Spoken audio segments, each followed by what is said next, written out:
Welcome back to Green is Good, and today we're so excited to have Matt Peterson, who's the president and CEO of Global Green USA, and also he's the chair of the Green Cross International's energy program. Matt, you are really, I know you've been called, the Green All-Star by Outside Magazine, but I call you the Green Rock Star of the Green Revolution, because you've been doing it much longer. And before it was cool to be green, you were already enlisting celebrities and entertainment professionals into this revolution and asking them to pick a topic or a need and getting them to use their personality and profile with your amazing organization to really go and change the world. And Matt, it's an honor to have you on the show today, because you were one of my first real inspirations of why to even get involved with the whole environmental movement. Well, thanks, John. It's good to be with you. Thanks for having me. Yeah, well, Mike, I got to first tell a story. The first night I ever met Matt Peterson. Let me just set this up. No. Matt's getting nervous, John. No. This is all good. I had met some of his colleagues that work for him over at Global Green, and they invited me to this event over in L.A. And I took my daughter that night, and it's about 5 years ago. And it was a black tie event. And I'm thinking, okay, we've been to a lot of black tie events. And my daughter says, hey, Dad, let's go to the bar and get a glass of water before we walk in the main room. And literally standing next to my daughter, right out of a James Bond movie, was Pierce Brosnan in a tuxedo. He looked better than he had ever looked on the screen. And I'm saying, wow, this Matt Peterson, what kind of event is this? We go sit at our table. He honors us and puts us at this wonderful table. And behind us is Kira Sedgwick and Michael Douglas. And then later in the evening, and we met Matt and his family, and I think even his mom and dad were that night, and just a wonderful family that Matt has. And then one of his colleagues said, oh, to my daughter, would you like to meet the president? And my daughter goes, Dad, who am I meeting? Just go with him. And his colleague walks my daughter, who's at that point 18 years old, over to President Mikhail Gorbachev, who's sitting 2 tables away from us, and brings us both over and introduces us. And this is a Matt Peterson event. And literally, that night still stays with me. And every event that Matt's invited me to, I've gone to, and every event is like that. And everyone is happy to be there and get behind everything that Global Green is doing. And so, Matt, you really are a rock star, and you really have the entertainment and the political communities behind what you're doing. So when I say it's an honor and that you've been an inspiration to me, I kid you not, because I've been to all of your events and I know the good work that you do. Well, thank you. I appreciate it. It's been a long journey. I had the good fortune to introduce Mayor Bloomberg at our New York dinner a couple years ago, and as I was winding up to give him his fitting introduction, I said, I remember when I would go to a cocktail party and tell somebody what I do, and their eyes would glaze over, and they'd kind of just say, "Oh, that's nice," and walk away. and now you tell somebody what you do, you're interested. So wow, they actually want to listen to you. So that's I guess a welcome change. But take us from 94, before it was cool to be green, really, to now. Like, what has happened, and how have you evolved your organization? Because every event that I go to, you're always staying on the cutting edge. Whether it's water issues that you've done with DiCaprio, or Katrina issues that you've done with Brad Pitt, you are literally always on the cutting edge of what some of our greatest needs are, and you're offering solutions. Give us a little bit of what's going on, and start where you like, from the climate crisis to what you're doing here in California. There's so much to talk about because you have covered so many issues, Matt. Yeah, well, thank you, John. I think, there's a lot of people who have done a lot of hard work for many decades to advance the ball in terms of really getting the environment to not just be seen as an issue of many issues, but as a defining piece of our lives and our future. We've now come to a place that more and more people begin to recognize the planet is going to be fine without us. It's we that aren't going to be okay without a healthy planet. And so while we need to focus on protecting the environment in terms of nature, we also need to recognize the reason, if we want to survive as a species on this planet, that's important is we're not going to be able to unless we take good care of our nature's ecosystems, which serve us in so many ways and make life possible. And so I think that's something that's changed. I mean, certainly climate change is the defining issue of the environmental movement and the consciousness that's been come to the fore. But I think we still have a long way to go. The climate debate in Washington certainly has evolved from 1997 to 2009, when 97 senators voted against the Kyoto Protocol.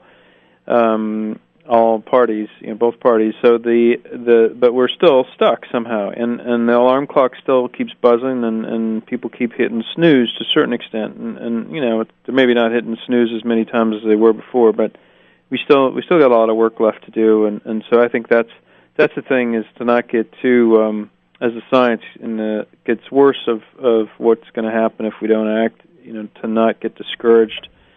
And realize the same thing that got us into this problem is what's going to get us out: human hope and ingenuity, and not just technological, but how do we reconnect people literally to the thing that gives us life, Earth, and to realize that we need to nurture it and restore it. With the change of administrations, are you hopeful that the climate crisis issues and the political will shift that's happened in Washington are going to be able to tackle with great organizations like yours and your members? Are we going to be able to tackle the climate crisis issue that has now descended upon us worse than ever? I'm hopeful. I mean, yeah, but I don't. I mean, if I had to be a prognosticator in Las Vegas of the odds for a bookmaker on the odds for the climate legislation, they're not looking great right now. Partially that's because of the healthcare debate is certainly, as it should be, the primary focus of everybody in Washington. But you've got some different political forces that are going to try to stall it. We think it should be a stronger bill. I think, but even as in its current state, I think the Senate's going to be a tough place to get it through. And we've all got to do our work to make sure we're supporting in California the leadership of people like Senator Boxer and Feinstein to get it done, and wherever we live, to really push our congressional members, particularly our senators at this point, to vote in support of it. So. I'm hopeful, but I don't think we can be stuck with complacency either. Hey, Matt, I know you're from California. What part of California are you exactly from? I am a Central Valley boy, John. I am from Modesto, California. That's what I thought. So not far from Fresburg. No, you're not. I mean, you're up there from Motown. Yep. People go, "You're from Detroit?" No, the real Motown. The real Motown, Modesto, California. Mm-hmm. So was this something that you were even thinking about growing up, or did you just jump in '94? Or did you have some childhood epiphany that made you so interested in the environment, or how did this all happen? My dad tells a story that actually somebody in the Modesto Bee included an article once about what I was up to. My dad and I were at the Crescenta Park in downtown Modesto on a Sunday afternoon, and as he tells the story, we were there kind of after the crowds have gone and the trash was strewn about and the beer cans and the soda cans were all about the park. Looked around and said, he says I was 5 or 6 at the time. Looked around and said, "Well, Dad, we got to do something to take care of our planet." And clearly, the ecological movement was born around then, so it must have been in my consciousness. I remember my brother making a film about ecology around that time, and a Super 8 film, and so, but it was something that clearly that resonated with me at a young age. And getting older, I remember. My parents moved out to Riverbank from Modesto, a little town outside Modesto, 20 minutes or so, and I remember driving out and just watching all the ag land disappear under the bulldozers to make way for these, not necessarily all that attractive and certainly not green suburbs. And something about it just made me go, this isn't right. There's something wrong here, and it's just a memory that stuck with me ever since. So certainly I think getting into politics and running political campaigns was always drawn to the issue of the environment and how to engage people in the issue better. Matt, we're gonna go to commercial in about a minute, but we're gonna also then come back and talk about what Global Green is doing in Northern California, and also what you're doing down in New Orleans, and some of the other hot topics and issues that Global Green is focusing on. And so come on back to Green is Good and join Matt Peterson and Mike Brady and myself and learn more about this amazing organization, which you could learn more about if you go to globalgreen.org. If a little green is good, more is even better. Now, back to Green is Good with John Shigarian and Mike Brady. Hey, welcome back to Green is Good. Today we've got Matt Peterson in the house. And Matt, I know you work on issues that affect us all globally, but since you're a California homeboy, what's going on with your great organization, Global Green, and what you're doing now in Northern California? What are you up to? Well, we've been active in trying to make sure we build affordable housing to be energy efficient and healthy for a long time, and we've done a lot of work in Northern California on that issue.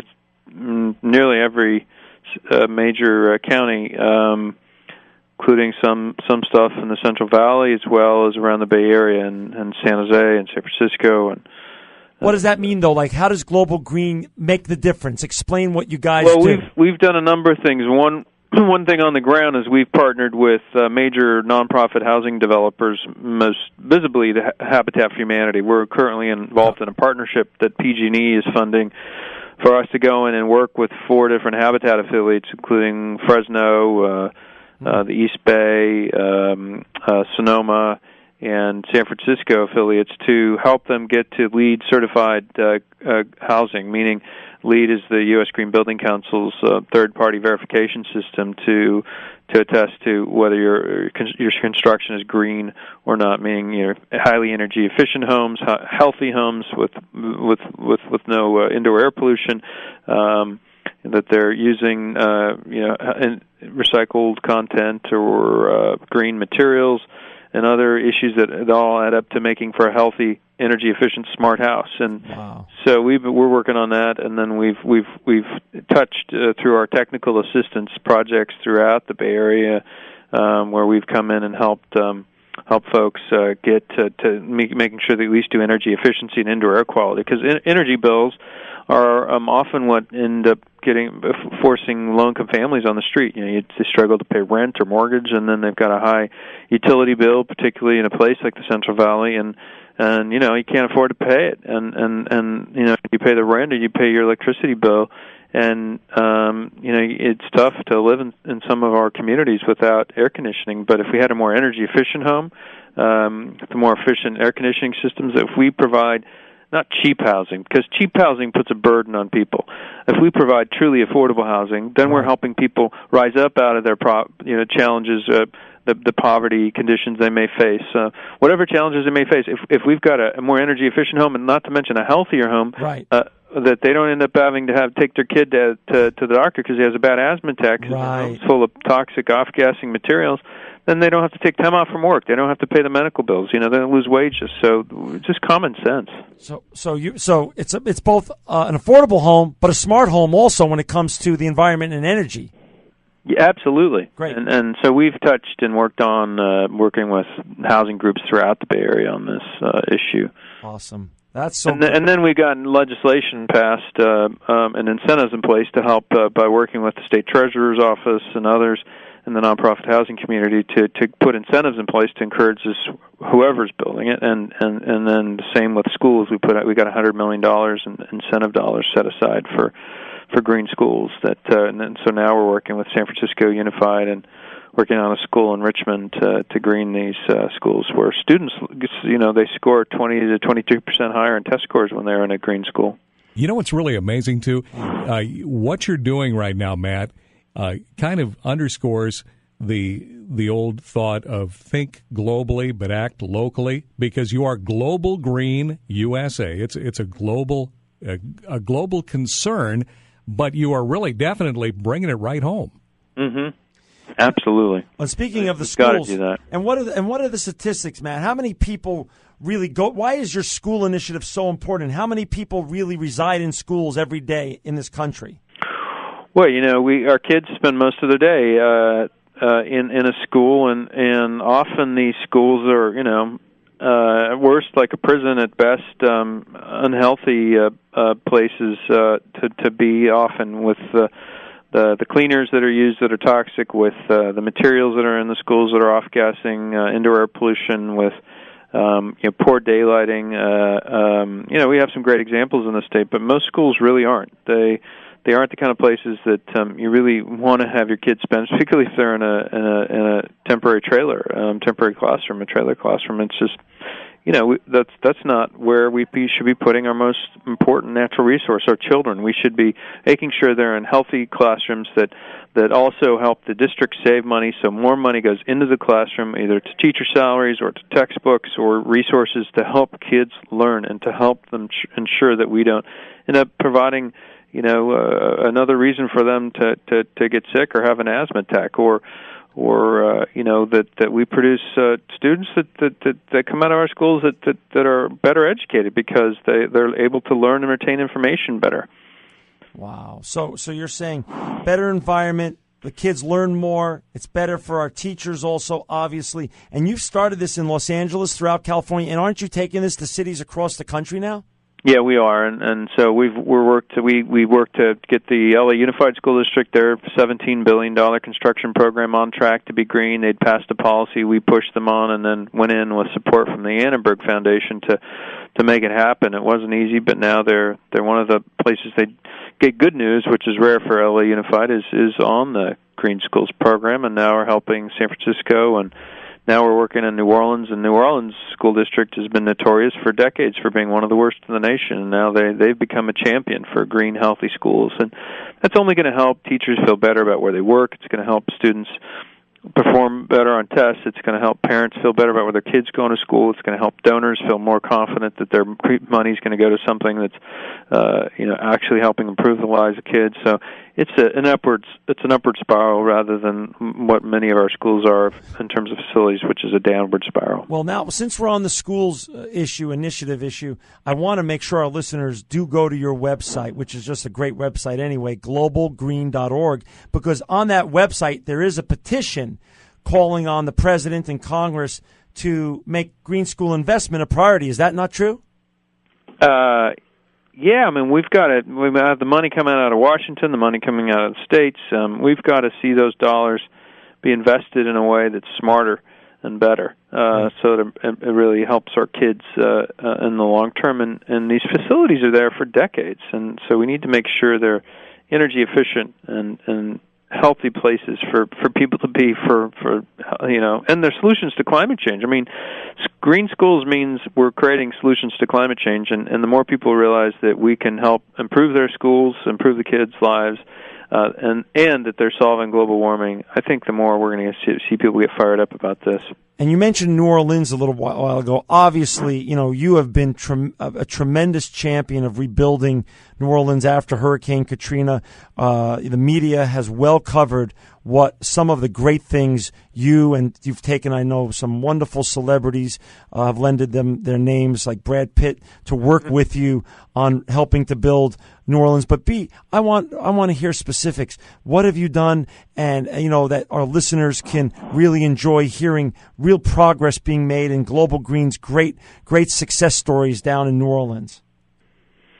Well, I think the first thing you have to say about New Orleans, and today I just had a post on AC360 go up about this on Anderson Cooper's blog, but New Orleanians love where they live, and it's a unique community, and I think it's a treasure of our nation, given the music and the food and the culture and the art that's emanated from that great city.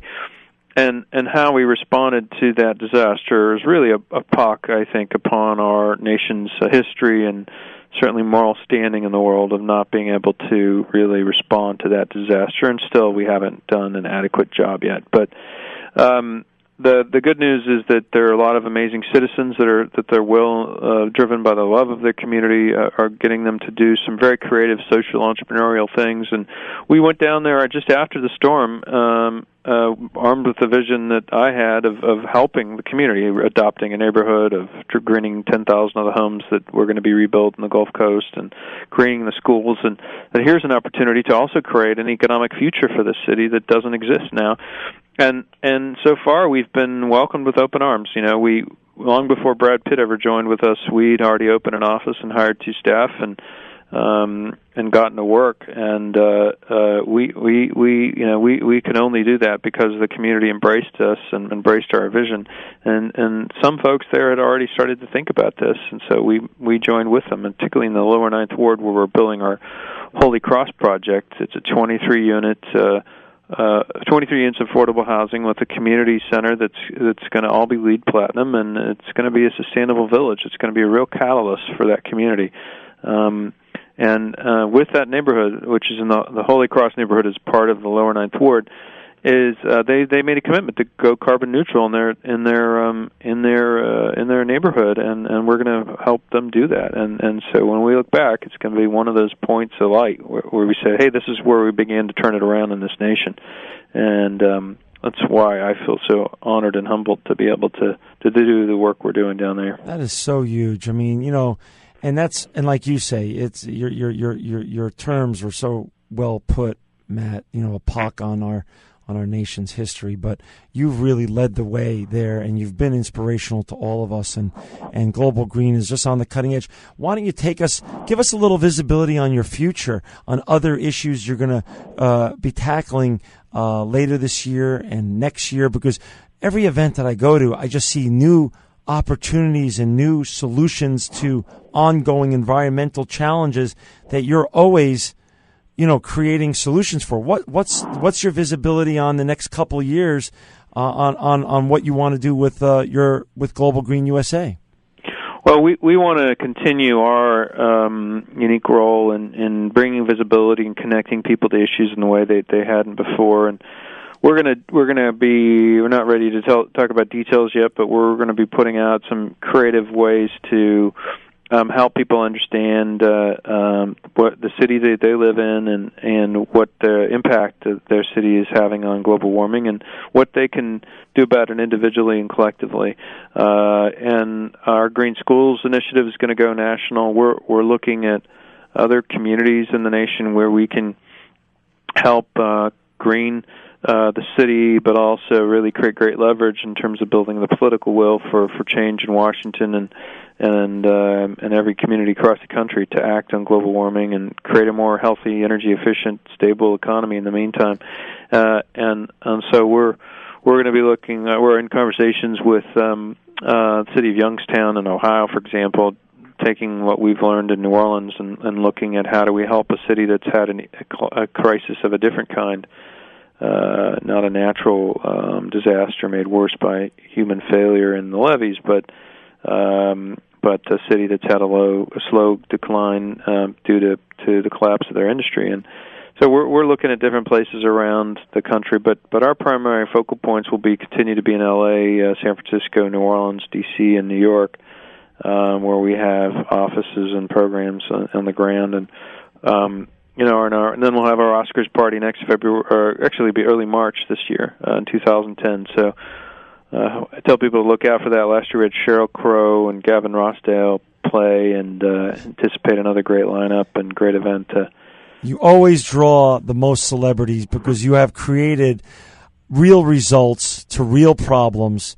And you have, I think, one of you have some of the greatest credibility for any organization in the entire world, Matt. And like I said earlier, as we opened the show, you've inspired me and thousands of others, and you've drawn people in and made people feel welcome to your organization and deployed resources so brilliantly to actually create solutions. And, I just want to thank you, and Mike wants to thank you for sharing some time today. We know how busy you are and how much you're trying to accomplish. And this is an honor to have you on today. Well, thank you guys. I appreciate you taking the time to talk to me. I appreciate the interest, and thanks to all the listeners who are with us as well. And, well, listen, I want all our listeners to help support your great organization. They can all go to www.globalgreen.org and learn a lot more and donate money to help continue your mission. And, like I said earlier, people call you a green all-star. We say you're a green rock star. And Matt Peterson, you are why we are doing our show, Green is Good.